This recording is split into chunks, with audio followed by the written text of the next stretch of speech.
Hey there, it's E Squared. I'm Erin. And I'm Emily, and we are here to keep things simple and fun.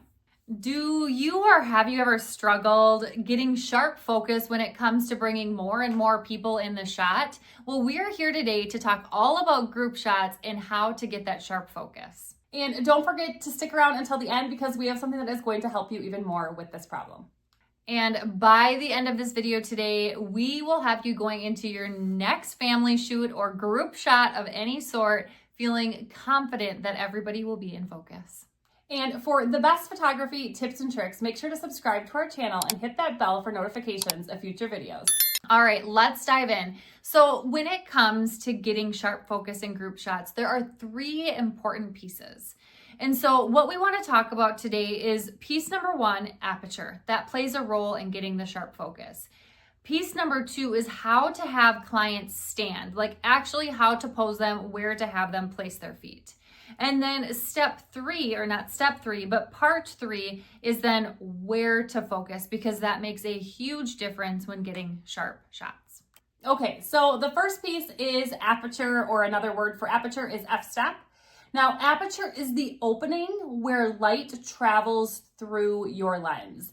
And the size of the opening or the aperture really plays a huge role on sharp focus when we're talking about getting sharp focus, especially with those group shots. So if you're unsure of what aperture is or what f-stop is, if you look on the back of your camera and you see something with an F, like you see here, f2.2, that is the f-stop, that is the aperture. You might also see something like f8. There's lots of different f-stops that your camera might be able to go, or your lens might be able to go to. Certain lenses can have lower f-stop numbers than other lenses, so just kind of pay attention to that. You can usually find that on your lens itself. It usually says the lowest f-stop it will go to.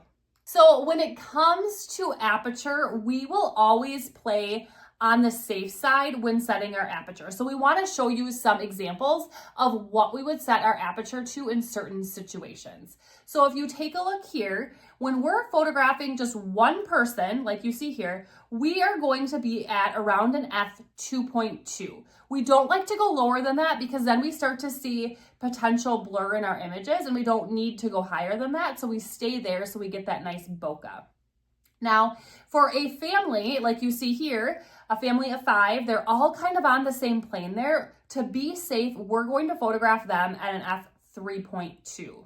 And here, for a wedding party where you have multiple rows, a lot of people, we're going to be at least at an f5 or even more if we have more rows or more people. All right, let's now talk about piece number 2, is how to have your clients in a group stand. So if we take a look here at these bridesmaids here, one of the things that we do when we place a group of any sort, in this case bridesmaids, is we will put the bride in place first.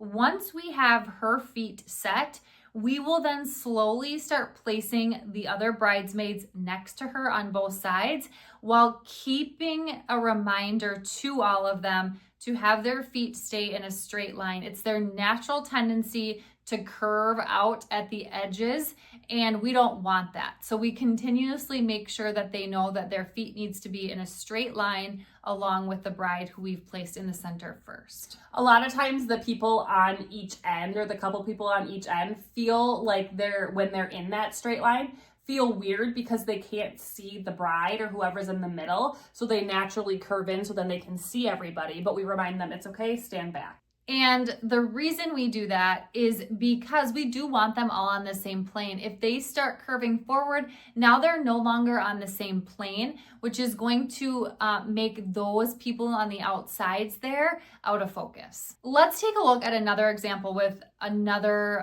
row of people. So in this particular wedding party photo here, we have multiple planes. So we're now not on one plane. We have people sitting on chairs, and then we have a row of people behind them. So when it comes to something like this, what we try and do is we try and keep the rows on the same plane as much as we can. But we also try to keep people as close as possible if we can. This probably isn't the greatest example for that. But the biggest piece of advice when working with rows of people is we will set the first row up and then we will put the back row in. And once we put the back row in, we will tell all of those people to take a step or two closer to the row that's in front of them. So they are super close, because that puts them closer to being on the same plane, which is going to hopefully give you a sharper image. The more distance you have between your rows, the higher your risk for an out of focus image. Okay, so now let's talk about where we would focus, because this is super crucial to getting sharp photos, making sure you're focusing on the right spot. So in this first image here, we are going to focus on the bride. We are taking this at an angle, so there might be a little bit of blur. I don't think there is, but to make sure we're safe, we're going to focus on that center person. And obviously the bride is the center of attention, so we really do want to focus on the bride there. Okay, in this shot here, we are going to focus on one of the two girls in the center. They're all on the same plane, so focus should be really sharp no matter what, but we're going to focus on one of those two. Now in this one, when you have multiple rows, when we have multiple rows like this, obviously we're telling the guys in the back, step as close as you can. And then in this situation with two rows, we are going to find the center, or one of the center front people. Now in this shot, you can kind of see that there's two planes. We have mom bringing her face on the same plane as the back four people, but then we have the little girl up front, so we are going to focus on her to make everybody else sharp as well. Now here's an example of two different planes that are very far apart from each other. In this situation, you would have to use a really high f-stop number to get everybody in focus, but we were going for the look of mom and dad blurred in the background and kids really sharp. So here we would focus on one of the kids running towards us. And then in this shot here, we're gonna focus on, again, the front center person. And here, in this shot, they're all on the same plane, but mom is the center of attention here. You can tell she is getting the focus point on her.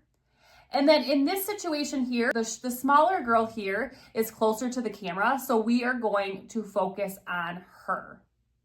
And then here's another one where they're kind of a little bit blurry in the background, and that's okay because the center of attention here is the little boy, so we're focusing in on him. Now, when you're photographing one person, obviously you're focusing on them, but you can be very specific with how you're focusing. So the image on the left, she is straight onto the camera. Both of her eyes are on the exact same plane, so we will focus on either eye. But in the picture on the right, she's turning her head a little bit, so one eye is slightly closer to the camera than the other eye. We are always going to focus on the eye that is closer to the camera. Okay, so just to recap what we talked about here in this video today, the first piece that you really want to focus on and nailing that aperture number and making sure your f-stop is set at the appropriate number based on the number of people that are in your photo or your group shot. The second piece is how to have clients stand. So the better you can do on getting them on the same plane or as close as possible, the sharper your image is going to be. And then the last piece is where to focus. And for the most part, we're focusing on something in the center and in the front, if that works that way in that particular pose or photo. So hopefully those things were helpful and hopefully you picked up on something. So heading into your next group photo shoot, you will have something to go from. We want to let you know that we have a free training just for you. So if you are someone who struggles with camera settings and knowing what ISO, what aperture, what shutter speed do I set my camera to, we have a free hour-long manual mode training where we dive deep into our camera settings, the steps we take, and how we keep it super simple. So make sure to check out the description below. And if you enjoyed this video, make sure to like, subscribe, and share with a friend so we know to make more videos just like this one. And we will see you next time.